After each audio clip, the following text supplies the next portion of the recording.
Hi, I'm Jonathan Hayfitz. Welcome to Law on Film. This is a podcast that explores the connections between law and film. This episode, we look at Vindication Swim, a 2024 biographical drama that tells the story of Mercedes Gleitz, the first British woman to swim the English Channel in 1927. This major accomplishment was soon called into question when another swimmer made a dubious claim to the same feat. To defend her integrity and her legacy, Gleitz, played by Kirsten Callaghan in the film, attempted what she called her Vindication Swim, a second crossing of the English Channel intended to silence her critics and restore her reputation. Vindication Swim is about more than an athletic feat. It also raises timeless questions of proof, reputation, and justice, while providing a window into the barriers imposed by gender and class in early 20th century England. I'm thrilled to be joined by the film's writer and director, Elliot Hasler. Elliot Hasler is an award-winning British film director and screenwriter, best known for his upcoming professional feature debut, Vindication Swim. The film has undergone 3 years of production, with filmmaking taking place in the English Channel itself. Hasler's passion for filmmaking began at an early age, with the production of World War II, The Long Road Home, made while at school and completed in 2017 when Hasler was just 16 years old. That same year, Hasler founded the UK-based independent film company, Relsa Films. Before pursuing Vindication Swim, Hasler made a series of short films, including To Hunt a Tiger, a film about tiger preservation, which was shot in Sri Lanka at the same locations as David Lean's iconic film, Bridge on the River Kwai. Elliot, it's wonderful to have you on Law on Film to talk about Vindication Swim. Oh, thanks very much. Thanks for inviting me on. So I guess to start, who was Mercedes Gleitz and why was her 1927 Channel Swim so groundbreaking? Oh, so Mercedes Gleitz was she was a woman born in Brighton on the south coast of England to German immigrant parents. So they migrated over, and then she was sort of raised by the sea in the same hometown that I was born in as well. We were born exactly a century apart. Mercedes in 1900, me in 2000. You know, was one of the reasons I wanted to make the film. But she was this sort of ordinary working class woman who had these sort of grand dreams of swimming the English Channel. She was always a passionate swimmer, and obviously, with societal expectations of the era, being a woman in the 1920s and a daughter of German immigrants in between the wars, so she faced a lot of prejudice in sort of achieving those dreams of swimming the Channel. But as you say, in 1927, she became the first British woman to swim the English Channel. And then she went on to become this incredible pioneer of open water swimming. She was a real trailblazer in not just women's sports, but sports in general. She was the first person to do many swims around the world. So the Straits of Gibraltar, Robben Island to Cape Town, the Dardanelles. So she went all over the globe, accomplishing these incredible feats of endurance, really, and sort of becoming this incredible pioneer of female empowerment and women's sports. Yes, it's sort of a pivotal moment for her after, well, we'll talk about what happens with the competing claim, but in order for her to restore her reputation and go on to do all the things she did. Yeah, absolutely. Yeah.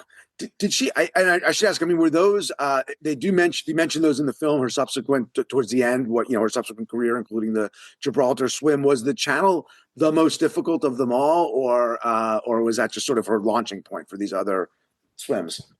I think the Channel was sort of her crowning glory achievement, really, because, with all the difficulty of proving whether or not she had done it and sort of the cheating scandal that developed from it and all those sort of complications. So I think that really was her major sort of swim, really. But I'd say her hardest swim was the North Sea Channel, which was the only swim she never actually managed to succeed at crossing. So, she really pushed herself. The Channel was by no means easy. And then she went on to do these other swims, which, arguably are even harder after that. And so what drew you to this story?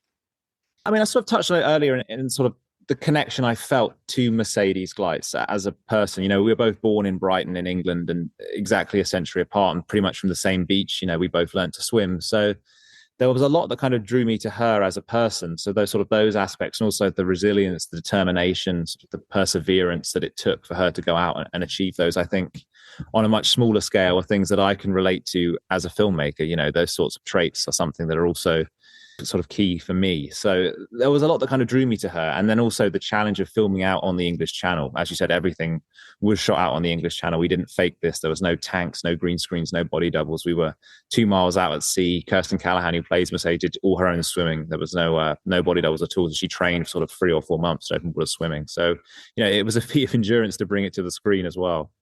Did she have a background as a swimmer? I mean, Kirsten Callaghan or no? Or was that something she just sort of perfected?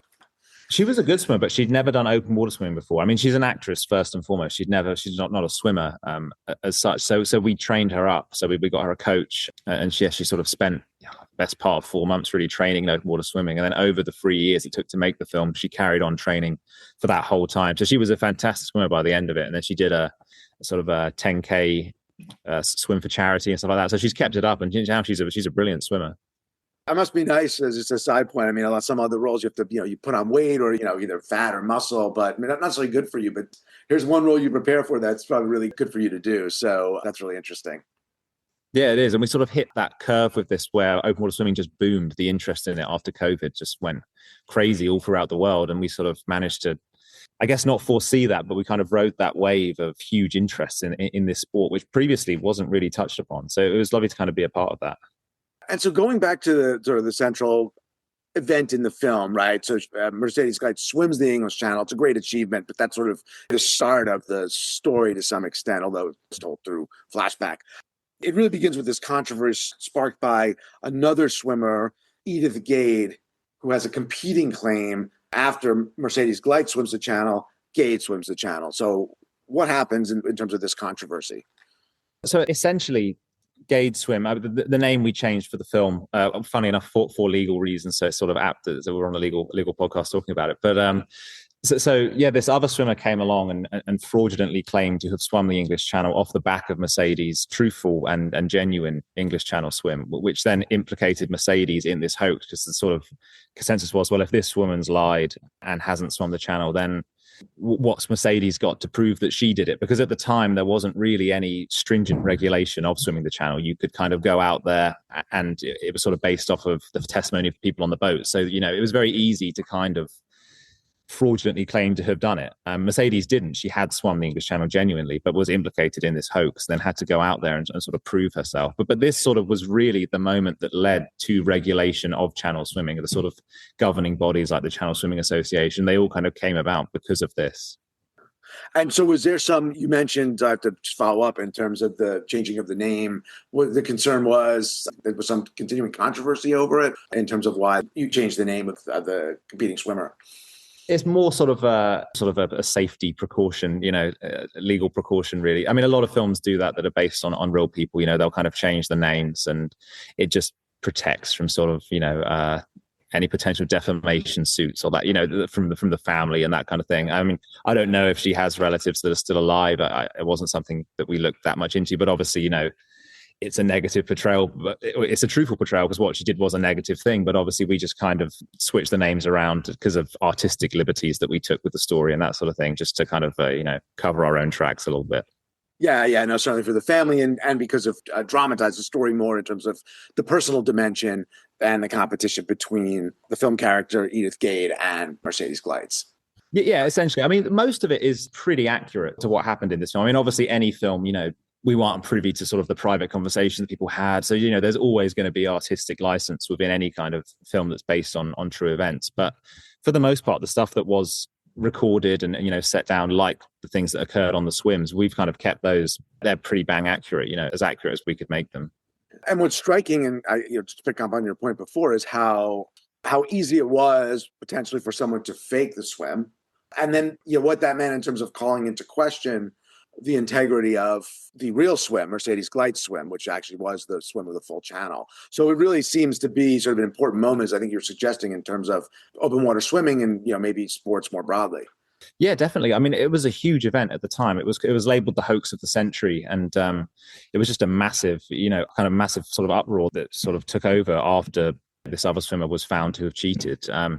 I mean, I think it's a testament to the misogyny of the time, really, that Mercedes was implicated in that. I think it was very much kind of, there was this view at the time that women couldn't swim the English Channel, that their bodies weren't capable of that kind of endurance. And, obviously that was absolute rubbish. And, I think Mercedes and Edith, the woman she's based on, and also Gertrude Edley, all these sort of female pioneers of the era, they really challenged that kind of status quo. And I think the establishment, there was a lot of backlash over that, and hence why these sort of women were hounded for, in Mercedes Gleitz's case, not cheating, but they sort of implicated her in that whole thing.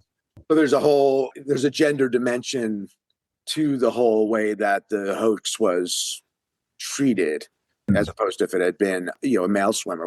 When was the first? Who was the first man to swim the channel, and how much earlier was that? So that was a guy called Captain Webb, who was the first man to swim it, which was, what is that, 150 years this year, I think. It's the anniversary of it.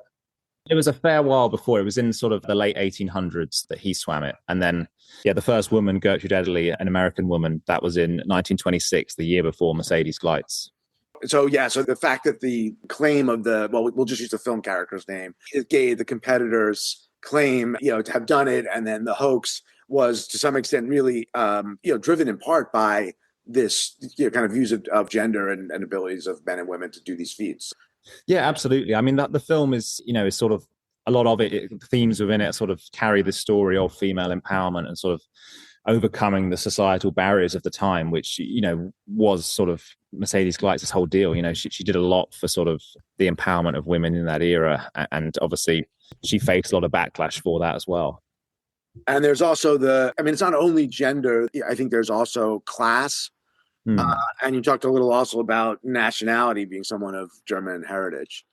Yeah, I mean, sort of Mercedes within Britain at the time, she sort of, didn't tick any of the boxes of what they were looking for. As I said, this is a woman. This is, someone born to German immigrants just after the First World War. And, she's also not from the right class, of person. She was a working class single typist, so she really was, someone who really kind of came out of nowhere and sort of took the establishment by storm, which, I think is sort of another incredible aspect of her character, really. She was an extraordinary woman, and to just go out there and defy all of that and achieve what she did was truly remarkable. Yeah, I mean, the nationality makes sense in terms of the context of the times, 1927. So we're exactly almost right, sort of smack in the interwar years, right? And so, but the class is interesting because I guess the question is, did most people who were doing these sort of endurance athletic feats came from more of, I guess, upper class, something which today you wouldn't necessarily think of, but I guess that's what is implicit in what you're saying for the time.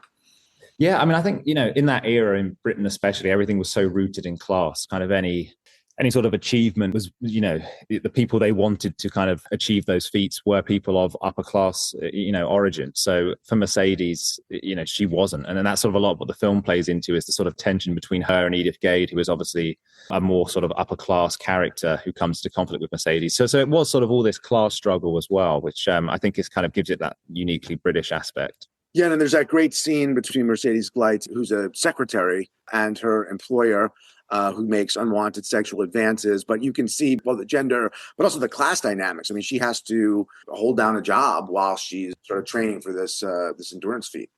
Yeah, because she funded all her own swims as well. She wasn't sponsored in the same way that, you see Edith Gade is sponsored in the film. So, Mercedes, throughout her entire career, she funded them all. She would do these sort of massive feats of endurance where she'd swim sort of for 48 hours in a local swimming pool all around the UK, and people would come and pay a small donation to watch her, and she would use that money to then go on and fund her international sort of endurance swims in Australia, South Africa, New Zealand, all around the world. And it's really interesting too, the film, that there is that wealthy sponsor who initially does not decide to sponsor Mercedes, but later, after her Vindication Swim, sort of joins on. I don't know how much impact that person had in subsequent events in her life, but yeah, there was this sort of wealthy person in the background there.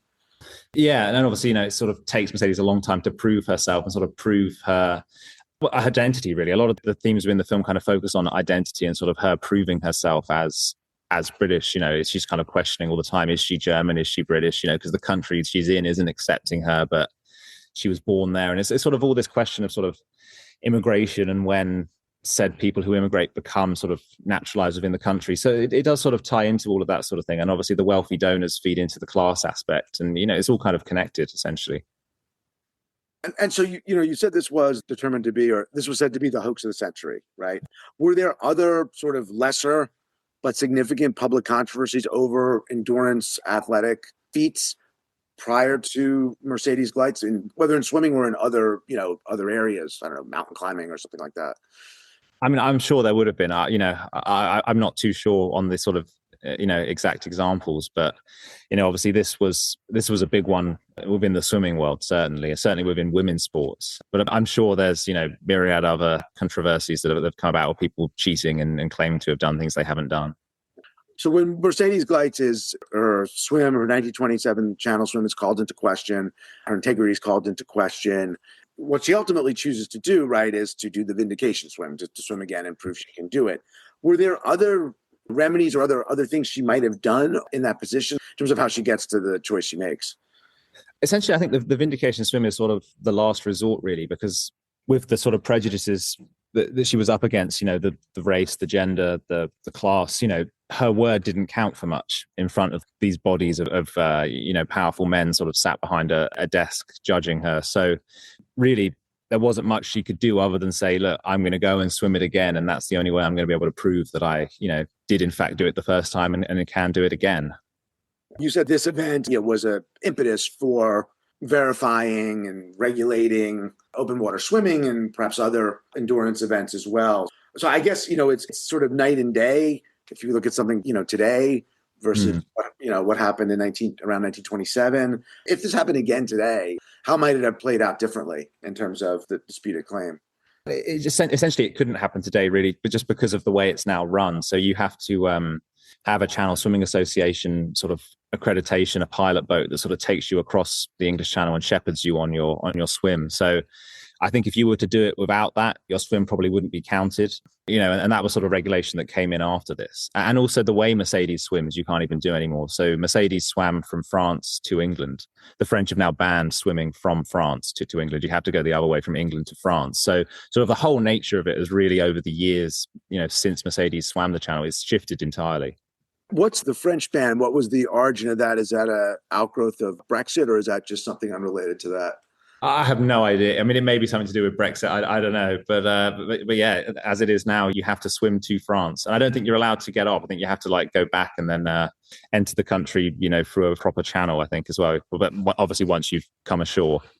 Right, because Mercedes did it the other way, right? So she swims, the whole thing is the end until you see the White Cliffs of Dover, right? Yeah, and a lot of swimmers that I've spoken to who are sort of older and swam the channel, a while ago, they prefer doing it that way because they say you sort of have this sense of coming home. If you're a British swimmer and you see the White Cliffs, it sort of spurs you on at the last moment, which obviously, swimmers today, they wouldn't be able to get that sensation. Yeah, and that's in the film. I mean, that's one of the, that mention of seeing the White Cliffs. And actually we see that at the end of the Vindication Swim itself. I mean, she doesn't ultimately make it, I guess, but she gets close, right? And so she triumphs. Yeah, it's sort of a very British ending to her story, really, there with the channel. It's very much kind of like Dunkirk in the sort of celebration of a sort of glorious failure, really. She got so close, and I think that sort of proved that she could do it. The weather at the time, it was so cold in the water, and just the endurance of lasting, sort of 10 hours that she did manage to last in there. I think that just went to show that she had the grit, she could do it. Yeah, actually, it's one of the more interesting things about the film when we think in terms of whether it's a legalistic remedy that she might have or something that would prove that she actually swam it in 1927 and that Edith Gade, competitor, was fabricating the evidence, or there's some other form of vindication, because the vindication is not really a legal vindication when we think about it. First of all, there's no way to prove she actually swam it in 1927, right? And even if she swam it again, it doesn't mean she swam it before, right? It wouldn't actually prove it. There's no way to, it's unprovable effectively. And as you said, it's a glorious failure. She doesn't actually even make it all the way on the Vindication Swim, yet everyone kind of believes it. So it's ultimately kind of a public opinion and public perception that's sort of really key, as opposed to any actual, sort of legal conclusive effect. Yeah, no, I think that's really kind of hit the nail on the head with it, really. It is sort of what the public says goes, essentially, within the story. And sort of, when she arrives at the end and everyone's standing there holding the Union flags up and cheering her on, it's sort of a sort of validation, really, of her Englishness, and they accept her as one of their own. And therefore, that is what they take as being an acceptance that she did swim the English Channel as well. So it's really kind of very much sort of the court of public opinion. Were there concerns? I mean, I just in terms of another aspect of safety, which has also presumably changed a great deal in terms of safety regulations to ensure, I guess, maybe who even could enter or do this. You'd have to meet some minimum standards. So, some average Joe couldn't attempt to try this one in the channel, or average Jane. But also in terms of on the way there and monitoring the safety, there were some precautions. She had people in the boat and they helped her, but that must have evolved. That's probably evolved as well over time. Oh, I mean, yeah, it's certainly sort of evolved tenfold, really, the sort of precautions they take now in terms of safety and all of that sort of thing. Even the training, really, it's just become so much more robust. Back then, Mercedes Gleitz, she would eat ham sandwiches and duck legs, things like that. And obviously now the nutrition is so much better, sort of the gels and all the different things that it's so much, easier to consume and gives you the right amount of minerals and vitamins that you kind of need for that sort of thing. Whereas back there, they were really just winging it. They didn't have the nutritional knowledge. They didn't have the kind of safety, regulations that there are now. So yeah, it's definitely got a lot safer, but it's still, by no means a safe thing to do. It's incredibly dangerous. And the sea itself, can really mess things up. And I'm sure that was a challenge for you in shooting the film because the scenes that you have, the water is at least relatively calm, but which probably was what you needed to shoot in for, the Mercedes character to swim. But yeah, I'm sure that's something you were like battling with as a director. Yeah. Every day we were out there was a challenge. It's something that we really had to take very seriously, the safety of the whole endeavor, because, we are out there in Mother Nature, 2 miles out at sea. So at any given time, we'd have a number of different lifeguards on the boat. We had support boats and a whole kind of team behind us, really, that made sure everything was safe and that it was managed properly. But it was still very dangerous. I'd say the worst experience we had was one of the producers got lost out at sea in a storm on one occasion. That was very sketchy. That was probably the worst experience we had out there. It was in that sequence at the end where she fails, actually, to get that flat grey sea and the grey sky. You have to kind of go out in the calm before a storm, and we sort of pushed it too much as we were coming to the end of production. So sort of we're out there a little bit too long, and then things did go wrong. And that was the one time we let our guard down. We realized the channel is something that you really have to give your utmost respect to, and we never disrespected or took our chances with the English Channel again. How long was the person lost for, or Not particularly long. Essentially, the situation was one of the actors had to be taken into shore to change over for another role. They were working on something else at the same time. So for the sake of speed, really, the producer elected to stay out in the little sort of outboard motorboat and hold the rowing boat we were filming with. So then we went in on the bigger support boat, dropped this actor off and did a quick turnaround for body double and came back out. And I mean, within the space of minutes, really, the sea just changed and the skies changed, and it was like torrential rain. The wind had picked up, and you couldn't see, 100 yards in front of you. The visibility dropped to pretty much nothing. So he was out there, I would say, for 20 minutes to half an hour. But obviously, when you're in a storm and you're stuck on a boat, it feels like a lot longer. Yeah, it's amazing how, particularly in anywhere really, the weather can change just so fast, and it can become quite hazardous. That's a challenge, as you were saying, as a director in terms of filming it, but I assume also in terms of trying to get the movie made and backing and all the different sort of contractual, insurance-related things that you had to go through was probably another layer of complication. Oh, absolutely. Yeah. And to go through all that on what is a low budget independent film was definitely very challenging. We don't have the resources that a Hollywood movie has. So yeah, navigating this one was very, very difficult. I mean, I think, if we were sort of more or less naive, shall we say, within the film industry before we started, I don't think we would have ever attempted this film. But I think that naivety was really, what got it made. Without that, this never would have happened. Yeah. I mean, it's so interesting for you to share that, because when if you're not really thinking about it and you're just watching, it's very, the days that you're out there, the footage that you've shot that we see as the viewer is all, calm and, it's sure it's a long swim, but you're not really, it looks a little choppy, but you're not really thinking about when you're actually out there. Exactly. Yeah. And obviously what you don't see on screen is the strength of the current sometimes when you're out there. I mean, it's sort of an impossible thing to portray, really. But we were in there sometimes and we just drift so far away from where we started filming and have to be pulled back. There's all these sorts of things that you don't really think about until you really get out there and sort of begin to understand the sea and the nature of the weather out there and all of that. Another way to, I think, of the film itself is a way of raising awareness about an overlooked historical injustice. In this sense, the injustice was righted by the Vindication Swim itself. So did that also sort of draw you to the film, and what are you hoping to achieve through this film?